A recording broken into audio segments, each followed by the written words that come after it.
todos, ¿cómo están? Mi nombre es Andrés Camilla López y el día de hoy vamos a hablar sobre la anticoncepción hormonal.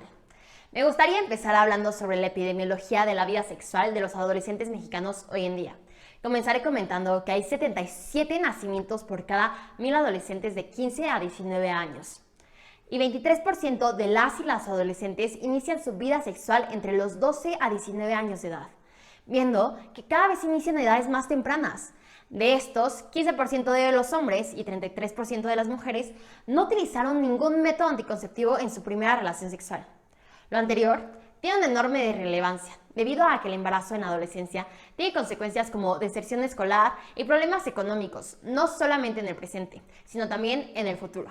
Teniendo en cuenta lo anterior, es importante hablar con los adolescentes sobre los métodos anticonceptivos. Para explicar el ciclo menstrual y entender cómo funcionan los anticonceptivos, empezaré hablando sobre las principales hormonas implicadas en la regulación de este. Estos son los estrógenos y los progestágenos. El 17-beta-estradiol es el estrógeno más potente de origen natural. Este se produce principalmente en los ovarios gracias a una enzima llamada aromatasa. Gracias a los estrógenos desarrollaremos los caracteres sexuales secundarios y a nivel del endometrio va a causar proliferación y diferenciación de este. Los progestágenos son precursores comunes de la síntesis de estrógeno y testosterona. Se producen principalmente en el cuerpo lúteo y nos van a dar un endometrio secretor y antiproliferativo. En caso de que suceda el embarazo, nos va a ayudar a la conservación de este. Bien.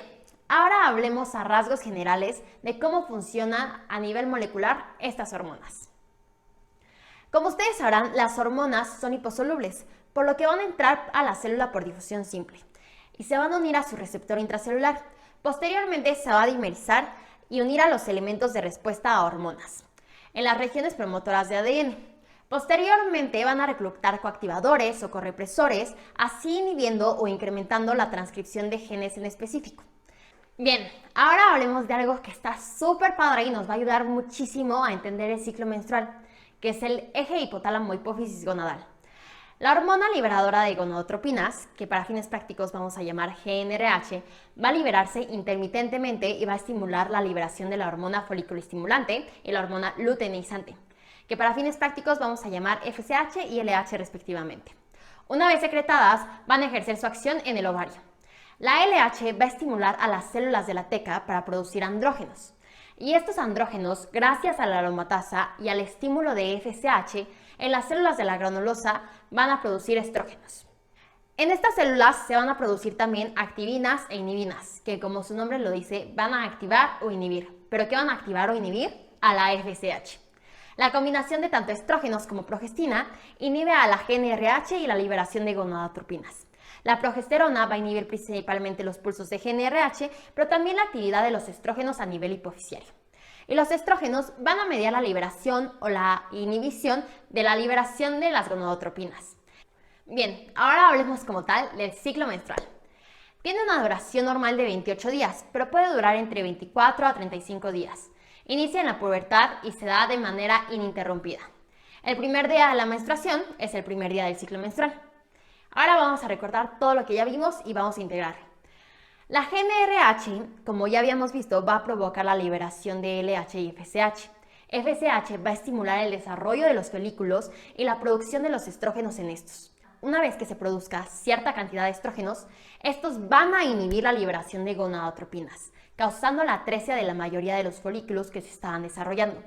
Pero uno de ellos va a seguir desarrollándose. Este se va a llamar folículo de Graf.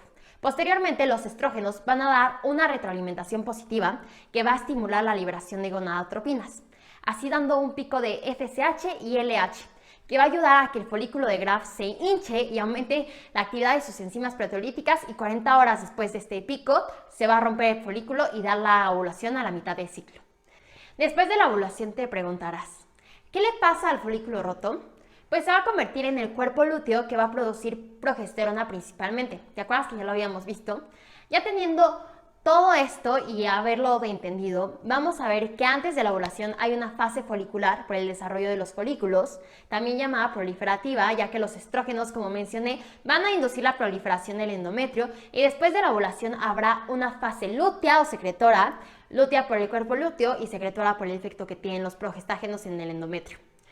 Si no se produce la implantación, el cuerpo lúteo va a sufrir atresia y por lo tanto va a cesar la producción de hormonas, ocasionando así el desprendimiento del endometrio, es decir, de la menstruación. Debido a la falta de hormonas, no va a existir la inhibición a nivel hipoficiario de los pulsos de GnRH, y esto va a hacer que comience de nuevo el ciclo. Teniendo en cuenta todo este preámbulo que está súper padre y bonito, vamos a poder hablar súper rápido de los mecanismos de acción de los anticonceptivos.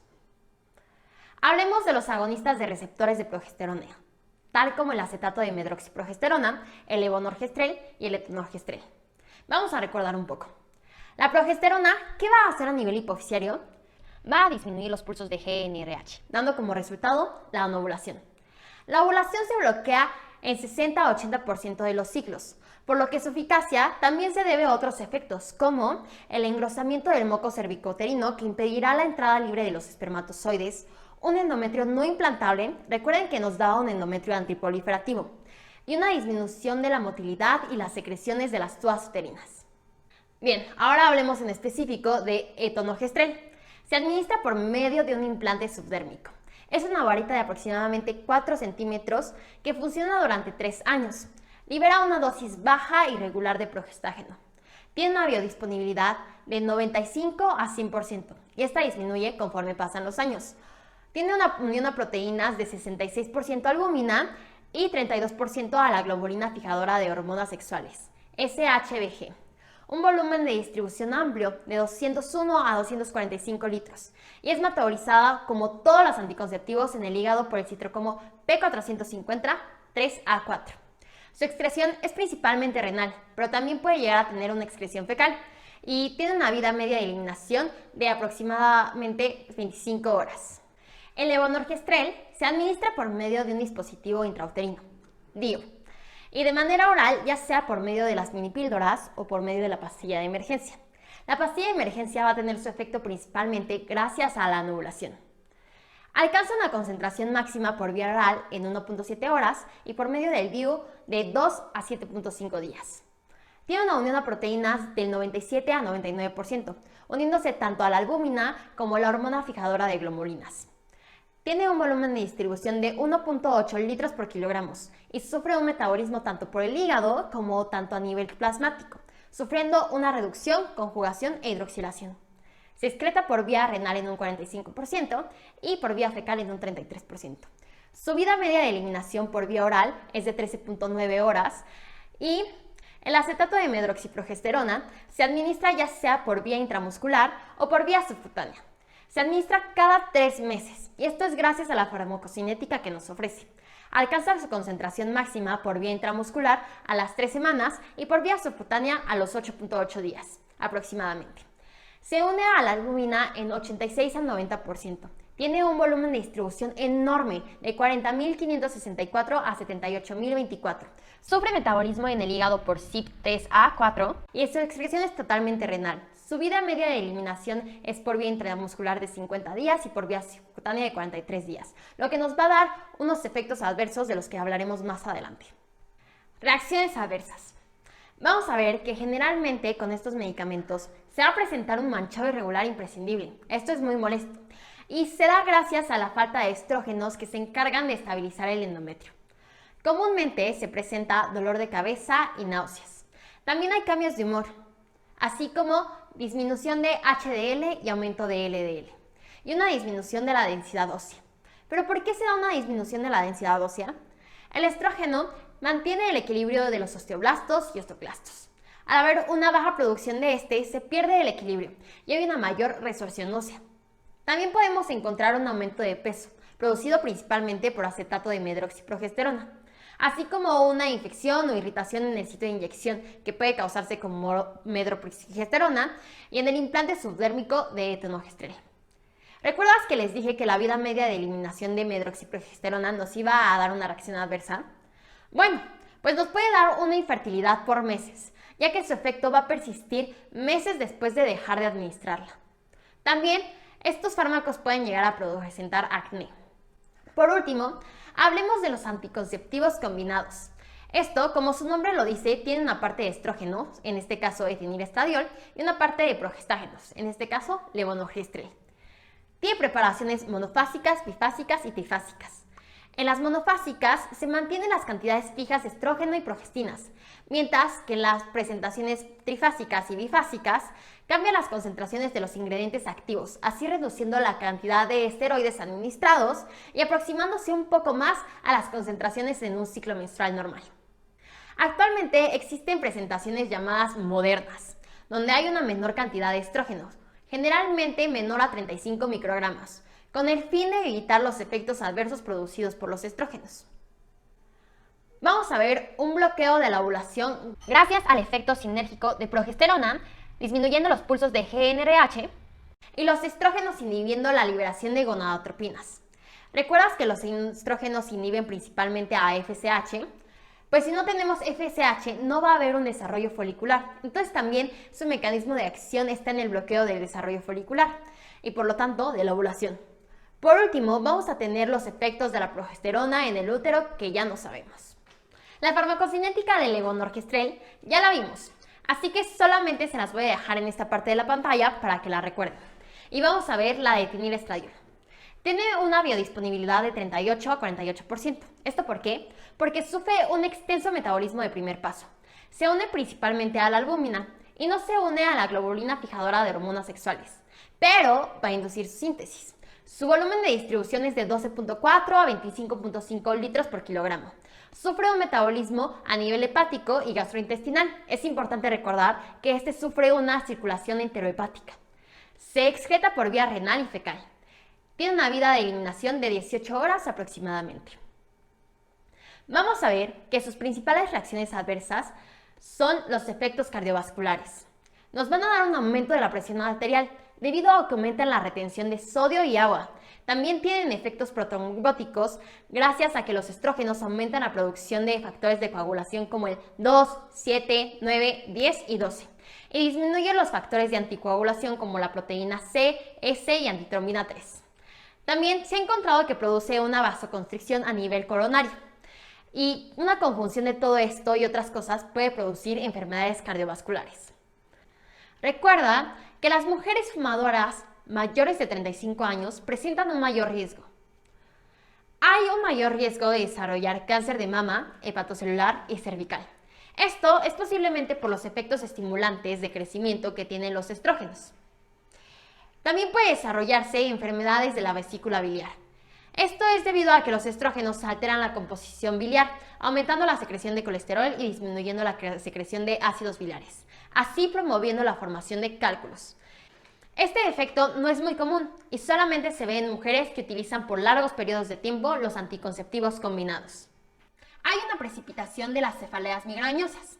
Puede haber una resistencia a insulina, pero este efecto adverso ya no se ve mucho gracias a las composiciones modernas. A pesar de que los estrógenos disminuyen las LDL y aumentan las HDL, estos pueden llegar a producir hipertrigliceridemia. Se puede encontrar que en los primeros meses de tratamiento haya un sangrado irregular y puede causar una preocupación en la usuaria, pero con el tiempo llega a regularse. Otros efectos como el hirsutismo o el acné son gracias a los efectos de los progestágenos. Las principales contraindicaciones van muy relacionadas con los efectos adversos que ya les mencioné, y estas son: durante la lactancia, entre las 6 semanas y los 6 meses posparto, mujeres mayores de 35 años fumadoras, personas con múltiples factores de riesgo para enfermedad cardiovascular, antecedente de hipertensión, presión arterial elevada, migraña, antecedente personal de cáncer de mama, diabetes con otra patología vascular o diabetes mayor de 20 años de duración, patología de vesícula biliar, antecedentes de colestasis relacionadas con el uso de anticonceptivos combinados, hepatitis aguda o exacerbación cuando se inicia el uso del anticonceptivo, e interacciones medicamentosas, que vamos a hablar más adelante de ellas. Para recordar esto, les puse 5 imágenes, que va a ser una mamá en la lactancia, una señora fumando, en este caso es la señora de los Simpsons, ciertas afecciones a nivel vascular, cáncer de mama y alteraciones del hígado y la vesícula biliar. Así que no se olviden de estos. Vamos a ver que existen otras presentaciones de los anticonceptivos combinados, pero estos tienen diferentes formulaciones y van a tener diferentes vías de administración, ya sea por medio de inyecciones, parches o anillos vaginales. En esta diapositiva se presentan las principales interacciones que menciona la OMS. Los anticonceptivos tienen demasiadas interacciones con otros medicamentos, pero se mencionan estas principalmente debido a que disminuyen la eficacia de los anticonceptivos y se debe considerar usar otro método anticonceptivo, por ejemplo, uno de barrera. Así, se recomienda a los pacientes con VIH que hagan el uso de métodos de barrera, debido a que los métodos anticonceptivos hormonales no sirven para proteger de las enfermedades de transmisión sexual y los medicamentos que llegan a tomar estos pacientes suelen disminuir la eficacia de los anticonceptivos hormonales. También, los pacientes epilépticos que toman anticonvulsivantes van a requerir otro método anticonceptivo, ya que regularmente el tratamiento de la epilepsia no es corto.